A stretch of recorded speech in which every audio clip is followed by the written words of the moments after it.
Hello Aquarius, Sun, Moon, Rising, and Venus. This is going to be your reading for the month of December. It is timeless, so whenever you fall upon this video, it should pertain to you at that point. My information is in the description box. Welcome to those that are new and returning. I thank you and I appreciate you so much. I am an intuitive, so what happens is during the course of this reading, I'll get multiple energies. However, if you get to the end of it and it just isn't fitting, you don't think it'll fit, you don't see it happening, then it's just not it's just not for you. Check out your other respective Sun, Moon, Rising, and Venus. You should really watch your rising and your moon to get a fuller picture. However, this is going to be for Aquarius, Sun, Moon, Rising, and Venus. If you think that this video is reminding you of somebody or that you believe it could help somebody out there, please share it out. Don't forget to hit the like and the subscribe. All right, I'm already getting multiple energies. What we're going to do is we're going to clear it, bring it into focus. I've already pre-shuffled, and as you can see by the other readings I've already laid out, seems to be the month for Oracle. We will do the Tarot, but the Tarot is going to be for, your seed, your soil, your seed, and your harvest. So we'll end up doing that towards the end. Let's go ahead and center this energy, and we are bringing this energy in for Aquarius Collective.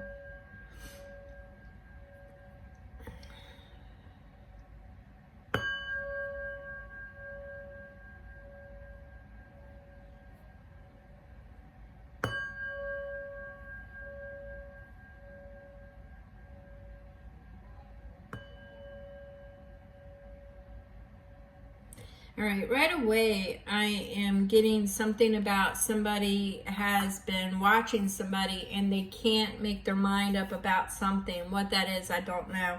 But I feel almost as if somebody is going to have to make a judgment call because they don't really have a way to get any clearer, more defined information. That's not going to pertain to everybody. So let's go ahead and get this reading started. If you want a personal read, my information is in the description box. All right, so we have the two that came out.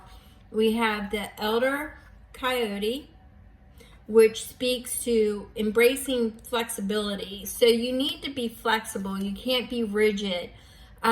We also have the Elder Muskrat, and the Elder Muskrat speaks to believing in yourself and your accomplishments. So there's something that you're really unsure about. I feel the flexibility is more or less in for that group. I was feeling the judgment call is you can't be too stringent because you don't have all the information, is what I keep feeling. And for the other part about, maybe your self-doubt is with yourself. Maybe that's what's prolonging the decision. And then you have to ask yourself, is there really a decision that needs to be made? Is this something you created to stop you from flowing elsewhere? Is this something that you constructed? You're getting a lot of that energy as we fall into December and the year of 9 endings. You're getting a lot of things that you won't be carrying with you anymore. So that could feel like a very pressing energy. And that could be why you feel you have to make a decision, because you don't want to go into the new year carrying this with you. You want to either, flow with it or flow away from it. That's the energy that I am getting. But Spirit is saying, you know what? You need to ask yourself, are you doing this because, you're unsure about yourself? And you're refracting that, you're flipping the mirror to say that you're unsure about whatever it is that you've been watching or whoever you've been watching. And, you know, you need to be a little bit flexible. All right. So, I got... Oh, okay. So we've got walk through the fire. It's not about courage, because you would do that. You would walk through the fire. It's not the absence of fear, but the willingness to stand in the heat. It's the willingness to stand in the heat. So it's not so much fear-based. It's not so much the challenge itself. It's the heat that's rising. There's something there. So it's not where I was saying before, you know, could it be that you don't have the faith in yourself, you're scared to bring it with you? It's something about the heat rising around it. So let's see. We've got light, and I just said something about light. Light refraction. It's all the same light, only seen through a different shape.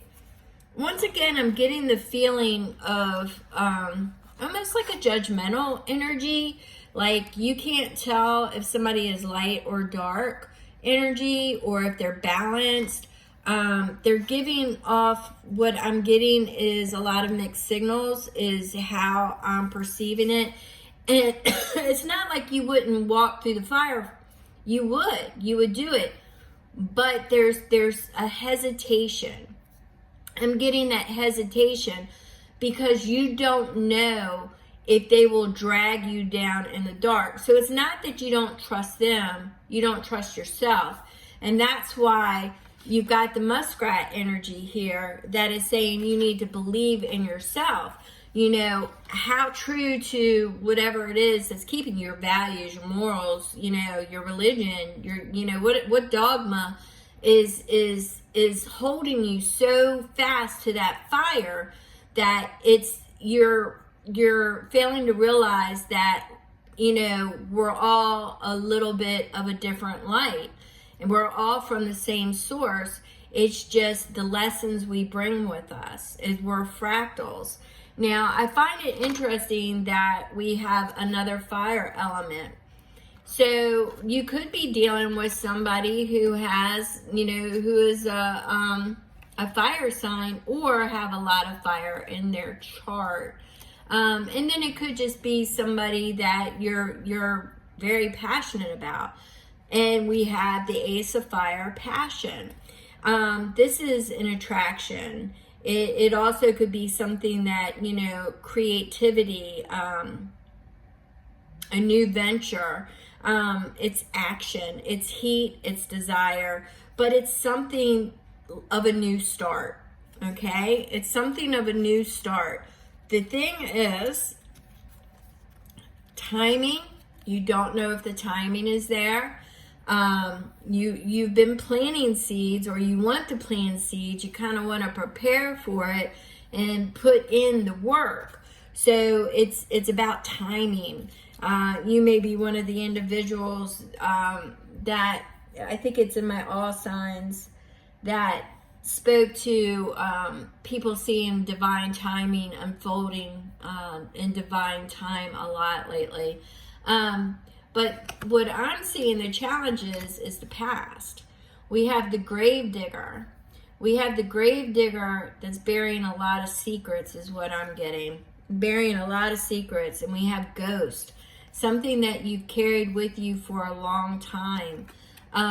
You know, it could be, well, here it's haunting, paranormal, spirits. This person could be a medium. This person could be a medium. This person could work in this particular area, and it's against your dogma. It's against your religion. You don't know if you could accept that, or it could be something that you're carrying, because the grave digger is opening the ground and getting ready to put something in it and walk away. All right, It's preparing the earth to receive the final, I guess you could say the final seed, the final undertaking, but it's final. It's the last stop on this earthly plane. So the gravedigger is preparing that. So once again, it's reminding me of what I said about the cold moon. The cold moon is on December 4th.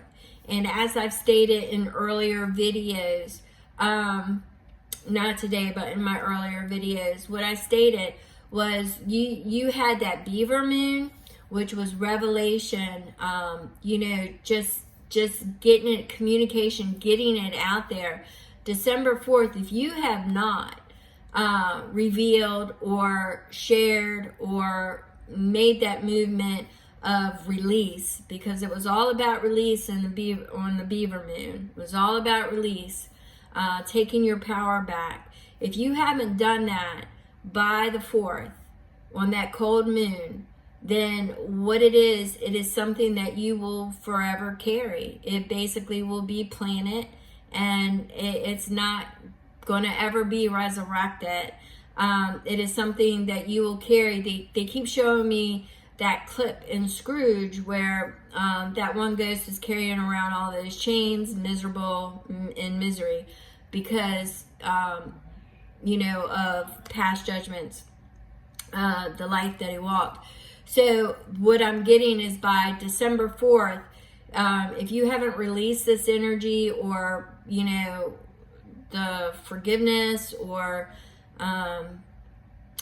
whatever it is that is pertaining to you, I would suggest that you prepare that earth with forgiveness of yourself and forgiveness of others, so you're not carrying this chain and it haunts you forever, because you also got the ghost. So it's something you need to release, otherwise it is going to interfere for the remainder. All right, so let's see what we got. Find the lesson and honor yourself. You don't give yourself enough credit, and I think that's also why you got the elder muskrat, because you got to believe in yourself. Before you expect anybody else to believe in you, you need to believe and honor yourself. Recognize the hard work you are putting in to get where you are today. Instead of thinking how far you still have to go, remind yourself of all that you've accomplished. So this basically is about your accomplishments. Everything that you've accomplished, don't sell it short. Don't sell yourself short. Don't ever sell yourself short.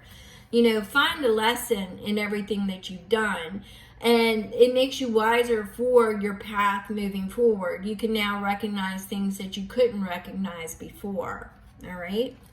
So find the lesson.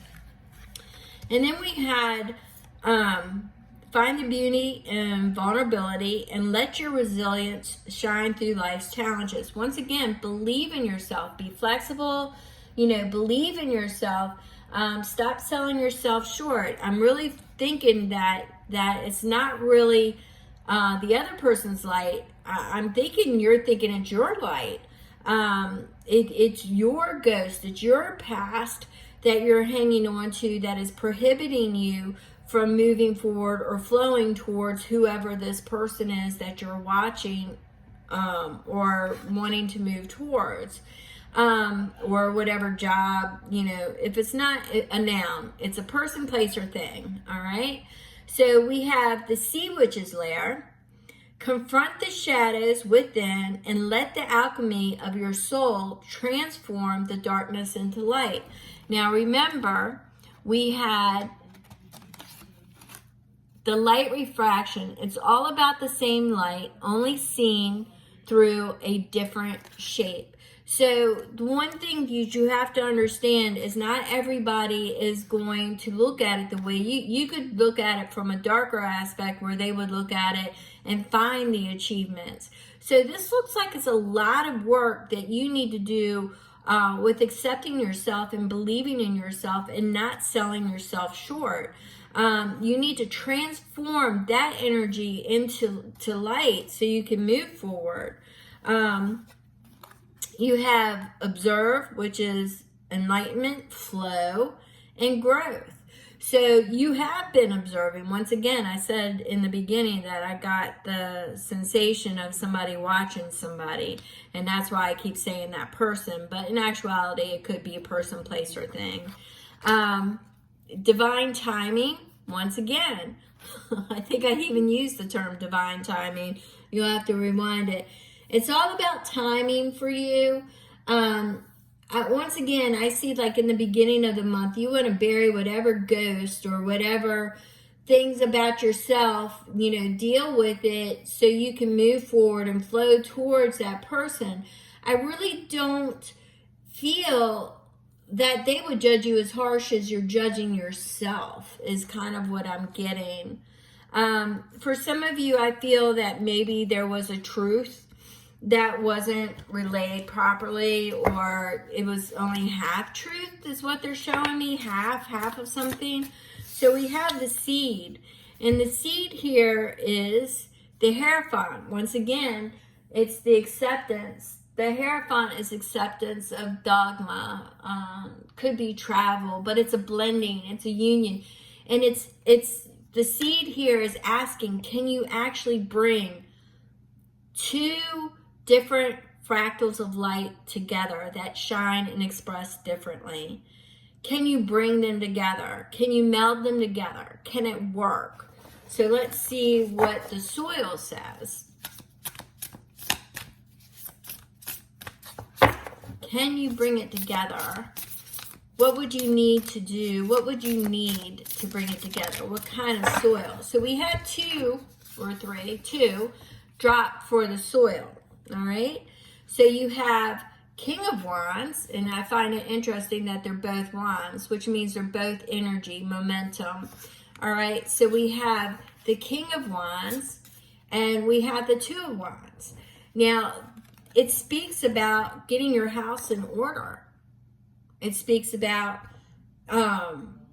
bold, courageous leadership, taking that initiative, taking that action, doing the things that you need to do to bring it together. All right. It's about that action. It's about actually, making that commitment and going for it, going towards it, expressing it.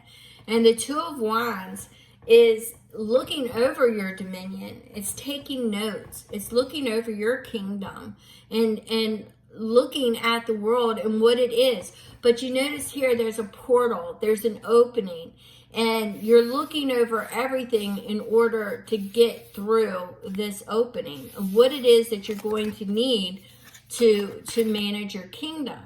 So how does this represent in your soil with a blended union? Well, it's about you taking note of stock of, are you ready? Are you ready to bring that person in? Do you realize what you both would need to do? Or if it's a job, moving, whatever it is, are you willing to be that king?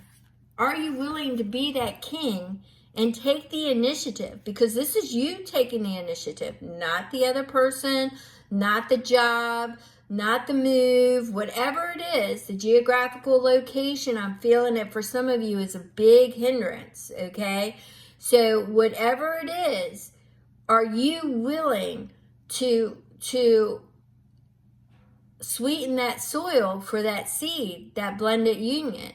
Are you willing to take stock and create that opening of everything that's needed to go ahead and make that energetic move, to be the leader, to take that initiative? Because right now, all you're doing is watching, remember? All you're doing is observing. You haven't made any action whatsoever. You're just thinking, and you're finding reasons, all right? So let's see what the harvest is going to look like. What's the harvest going to look like? All right, so we've got the... I'm sorry. I have to laugh here because we're in the final stages of a year of 9. Nothing hidden everything hidden is going to be revealed, and you got the moon. So the harvest is disclosure. The harvest is disclosing everything that's in the shadows, everything that's underneath the surface being brought to the surface. So it's getting it all out in the open. That is what your harvest is for the month of December, is reconciling that these differences, you know, are you willing to stand in the fire? Are you willing to stand? We know that you're brave enough to do it, but are you willing to stand in the fire? Are you willing to bury your ghost? Are you willing to you know, just open up and bury what doesn't ever need to come to light? Are you willing to bury it and move forward? Or are you just going to bury this whole scenario and carry it like the chains forever, being tormented for not trying and not moving in a way that would be more what you desired, what you wanted? By the end of December, you're either going to bury it and wear those chains forever, or you're going to disclose it and bring it up to the surface and stand in that fire. So that is something that you're following your passion, your desire. It's a new step. But walking through the fire, that's what you need to decide. You know, be flexible. Give yourself all the credit of everything you've ever done. It doesn't matter how people might look upon it. You know, it's get it all out in the open, and it can never weigh you down with those chains again. All right? Get it all out in the open. All right? So I'm going to go ahead and push this energy back. I really appreciate you. I thank you so very much. If this was something that resonated with you, then by all means, and you want to expand upon it, my information is in the description box. Share it out. If it sounds like somebody you know is going through and trying to decide if it's worth walking through the fire or not, share it out. Help somebody out. But in any event, I thank you so much for everything. I appreciate you, and I am here for you.